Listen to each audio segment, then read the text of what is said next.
Welcome back to Made to Grow, the podcast for SME manufacturers, brought to you by FlowLens.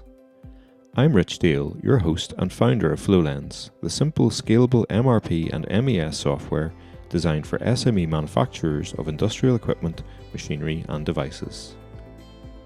Last time we kicked off an important conversation about change management, looking at why so many business transformations fail before they even get off the ground.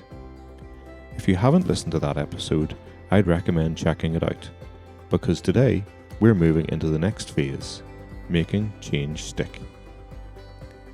Once you've mapped your processes and got team buy-in, how do you take that preparation and turn it into real, lasting change? How do you avoid the classic problem of people nodding along in training, then slipping back into their old ways within a few weeks? To help us break this down, I'm joined once again by Angela Fumpson, founder of White Tiger and an expert in business transformation, quality management and leadership. Angela has spent over 25 years working with manufacturers and engineers, helping them successfully navigate change and avoid the pitfalls along the way. It's worth mentioning that this episode also ties into FlowLens' brand new book, Fearless Digital Transformation, which is now available to download for free at flowlens.com.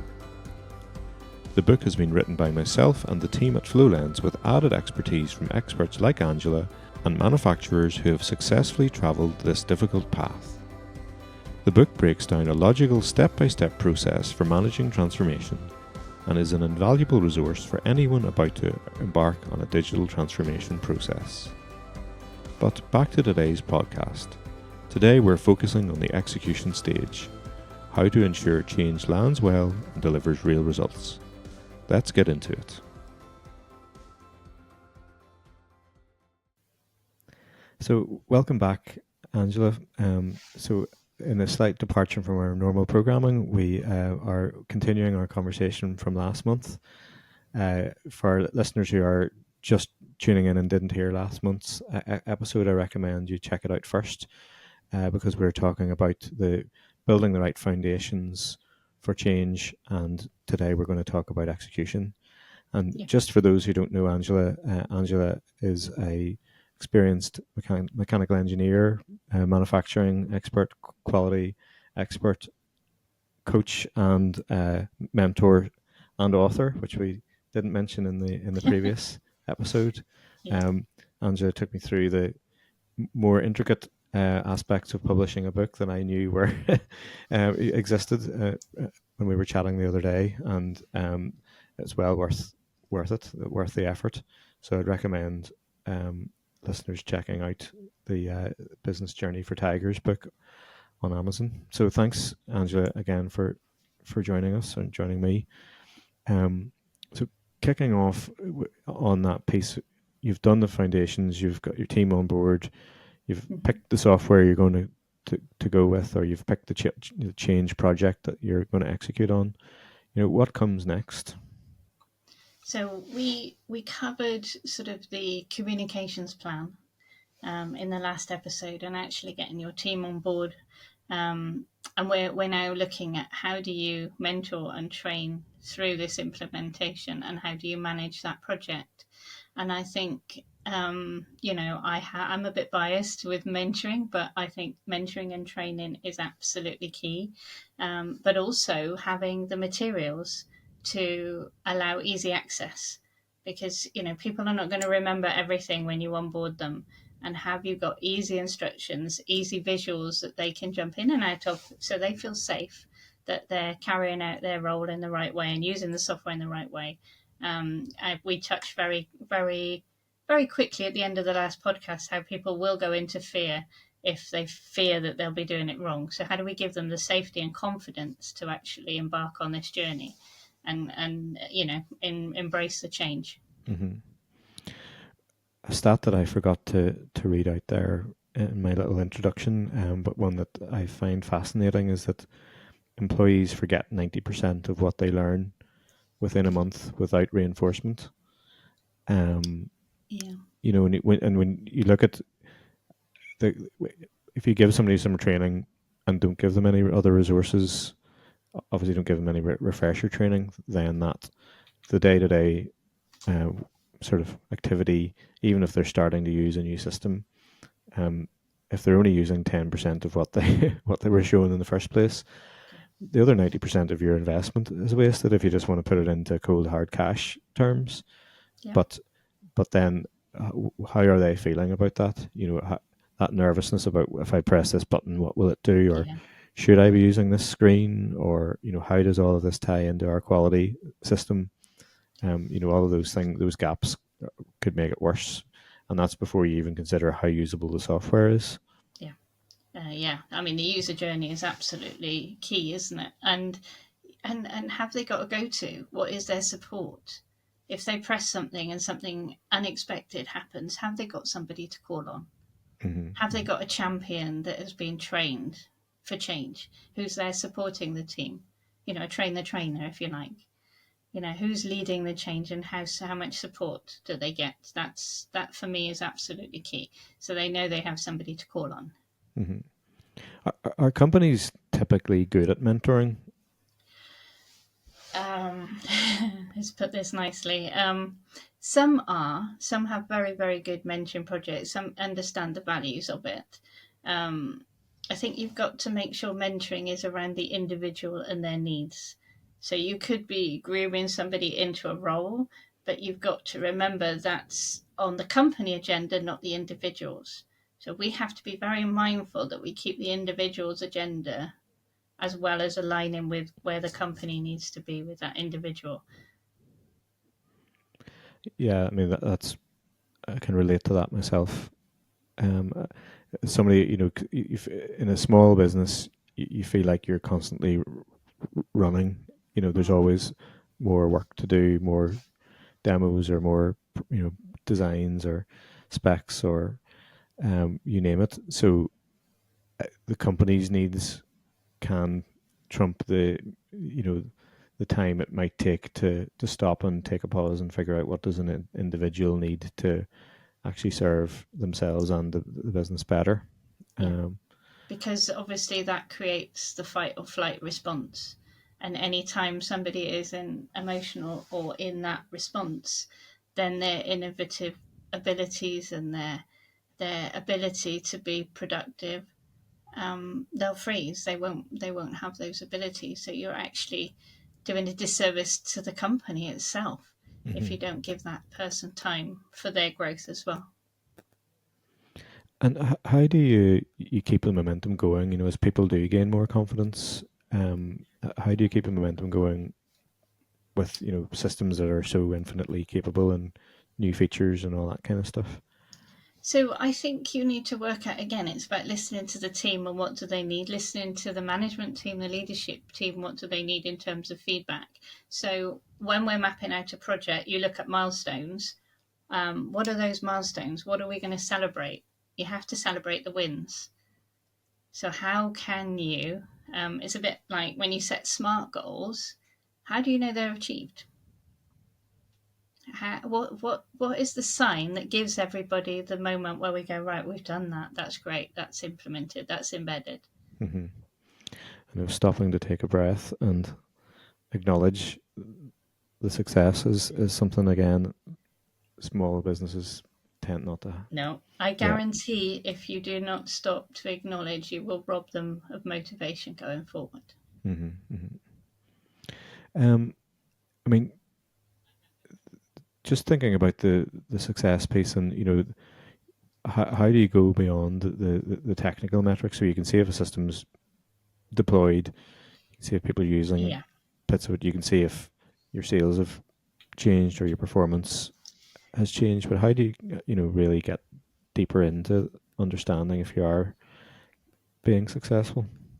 Well, we had a conversation about this, didn't we? Because it's always interesting to see when somebody's in the system, how much are they using? Have they gone the whole customer journey? And I think that's one important side of it. And also, have you asked the individuals using the software how they feel about it? What's working? What's not working? What's proven to be a challenge? What do they feel needs more focus? It's the human metrics as well as the project and the technical metrics. Mm-hmm. I think that comes back to that reinforcement stat, that 90%, because what we find in our projects, we'll have that initial phase of process map and simulating companies' processes in a sandbox system. So there's a nice safe environment for people to press buttons, work through processes, not be worried about breaking anything, and confirm in their mind that it's going to work. But then you go live and you've got a few weeks or so of using it, and using it in anger is always different from even simulating a pretend order for a customer. So that kind of follow up, we don't really sign off on the go live phase until we've had some level of engagement, maybe not with the whole team, but because we work usually through a champion. But that champion is the conduit for questions, and they won't necessarily have the experience yet of the system. So there, I would advise just a little bit of caution.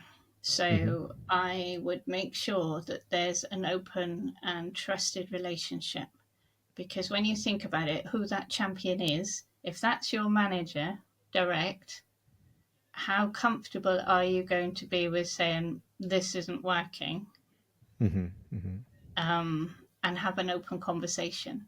When somebody's independent like yourselves and you sit down with them to get that feedback, maybe they will be more honest. That's not always the case, but it's something for example, when I'm talking about doing a Gemba walk on the shop floor, I always think about the qualities of the individual doing that walk and who they are.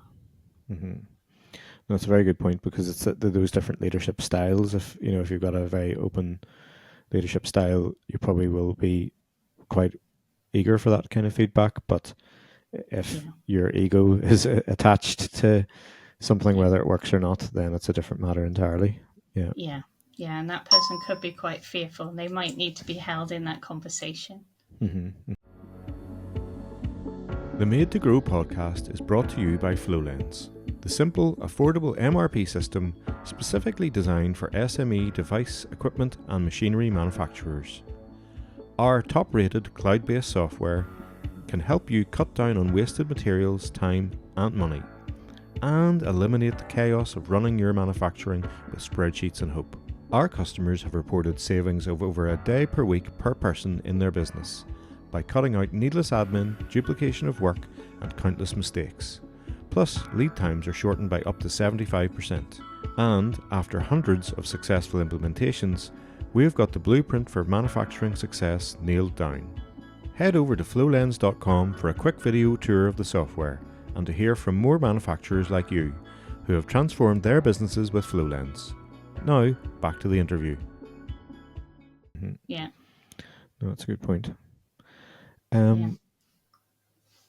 So I think it comes back as well to that sort of building a culture of change, because the thing that's maybe scary for a lot of businesses is, particularly with the advent of AI, and it seems now to be touching every possible, work stream, if you go looking for different apps, so that maybe there is that feeling of just wanting to bury the head in the sand, but that's a quick way to business failure in, maybe not this year or next year, but in the next 5 to 10 years.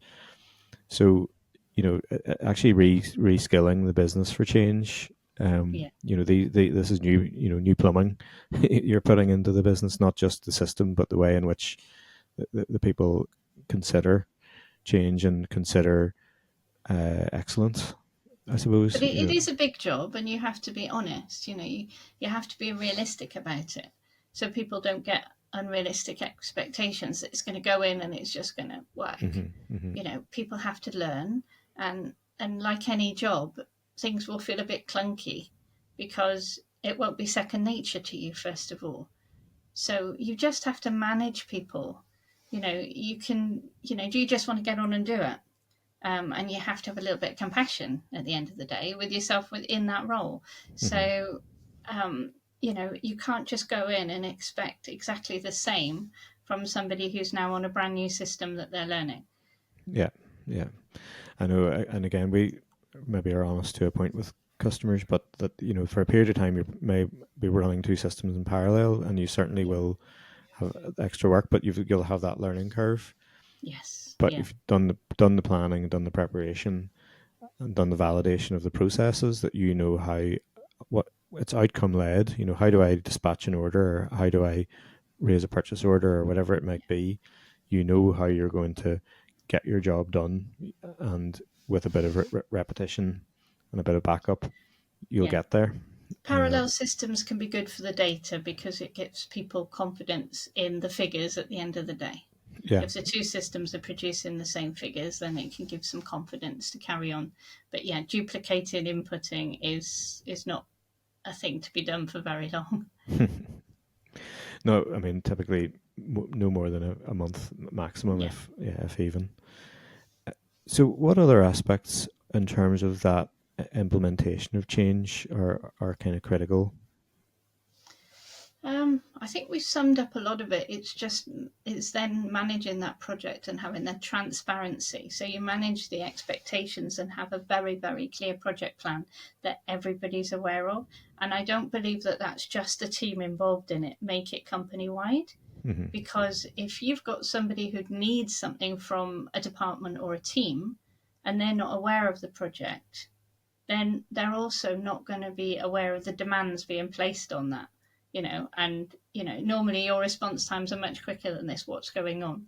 So suddenly you can build resentment because nobody in the company is, it's in a closed door and in a pilot phase. So make it company wide. Make everybody know what's going on, even if they're not involved and they're not related. I suppose, and that goes back as far as doing that mapping exercise. That if the whole company participates in that, they know what the journey, where that's the starting point of the journey. Yeah. And starting by mapping, we talked about this before. Mapping the as is before you map the to be Definitely. is critical, because again, that's where if somebody's involved in a project or a department is involved, but the other one isn't, and they might be, 6 months down the line getting involved, when it's their turn, at least they have the visibility. Well, we mapped out what we are like now. We agreed on the areas for improvement, and we've got it. There's a roadmap there. We know. Yeah. That's absolutely key, because they will, if they are 6 months down the line, they could be worried that things will be ingrained and embedded before they have an opportunity to alter or have choice or have input. So it's very important that everybody's aware of that and they know that they have been listened to before the project starts. Because stories build. They will make up their own mind. So they will think if it's a long project, then it will be set in stone and they won't have time to change it, and they won't have chance to be part of that. So they definitely need to be involved in the beginning so that they realize that they have a voice in the start of the project, even though they're not, their department is not going to be part of the change for a while. So coming back to that, I suppose you've got different roles. How do you customize the support for different roles? That's an interesting question. I think it's, for me, so if we go back to mentorship and you're talking to a business owner, what I would normally say is, what do you need to see on a daily basis in terms of data? What's your dashboard to enable you to make decisions to run the business? And we start with that. But it's the same with a department manager. What do they need to see on a daily basis to enable them to make the decisions they need to do and do what their team needs to do?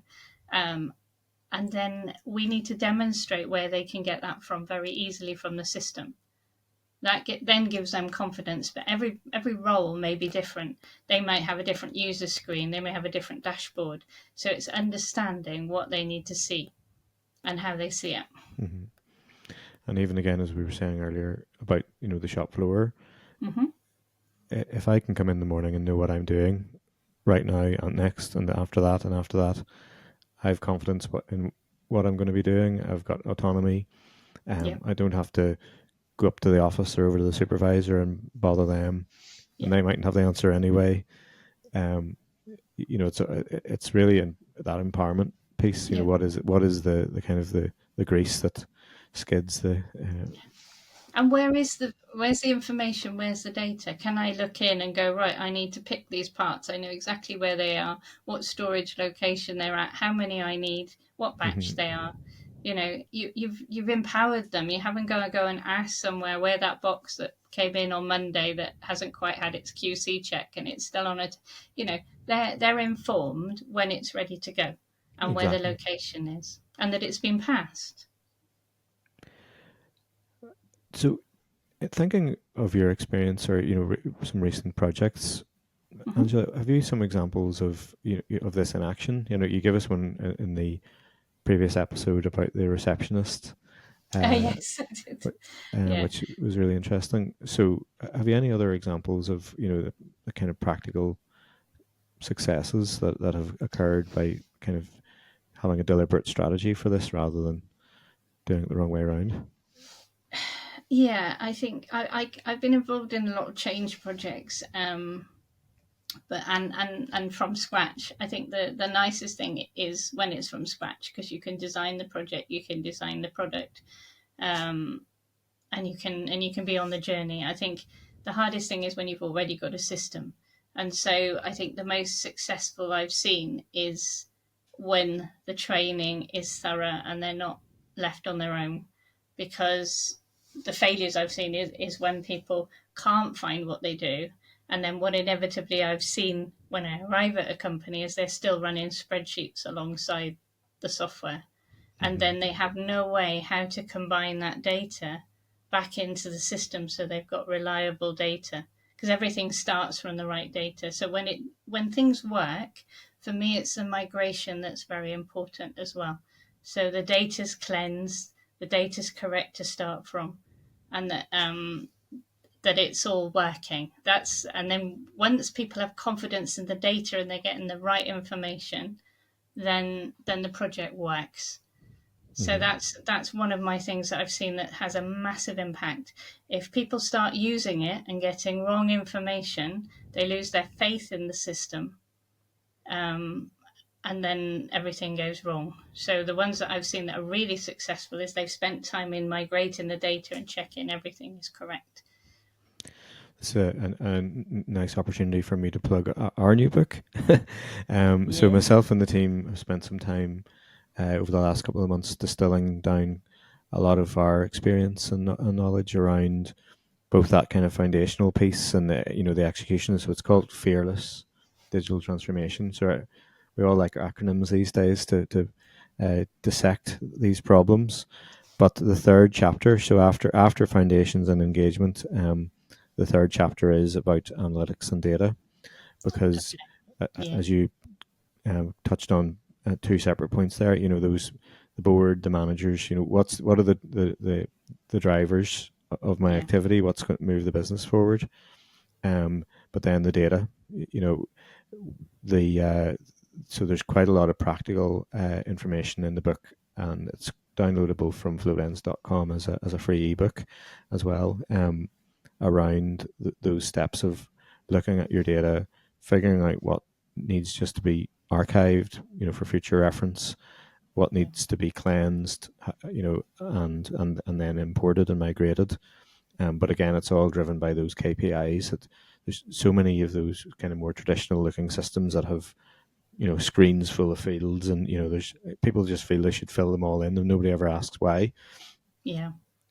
So it's in the same way as the process map is kind of an audit of how you operate. That data audit is a kind of an analysis of what do we actually need to run the business and no more. So I commend your point and recommend that listeners visit flowlens.com to download the ebook. Yeah, I've had the privilege of having a read already, and it was good stuff. Good stuff. Thank you. Well, thanks for your support with it. So, just I suppose we're coming around towards the end of the episode again, Angela. So, if you were to sum it up, normally I ask our guests to leave the listener with one key thing that they would do, and obviously we have covered a lot both in the previous episode and this one. So I'll not force you to pick one, but if you would summarize, those kind of critical success factors in the execution of a change project, what would they be? For both episodes or for today? I think just for today, because we kind of did the first one. So I think for today, I mean, we talked a lot about implementation project plans, and I think it's, have a strategy, have a plan, but also have empathy. Take the people's needs into account as to how you're going to train, and everybody's individual, how you're going to handhold, most importantly, how you're going to celebrate and how you're going to be aware of those milestones you need to celebrate. So for me, and the last data, the data is key. Make sure that is correct before you even commence. Make sure you know what you want to collect and that it's correct and clean before you start. Perfect. Couldn't have said it better myself. Well, Angela, thanks again. I really appreciate you taking the time to talk today. And we covered an awful lot of really valuable information, and no listener can go away feeling like they will end up in the 70% of projects that fail if they listen to it and take it on board. So thank you. And we'll obviously include your link to White Tiger and your LinkedIn profile in the show notes. So thanks again, Angela, for joining us.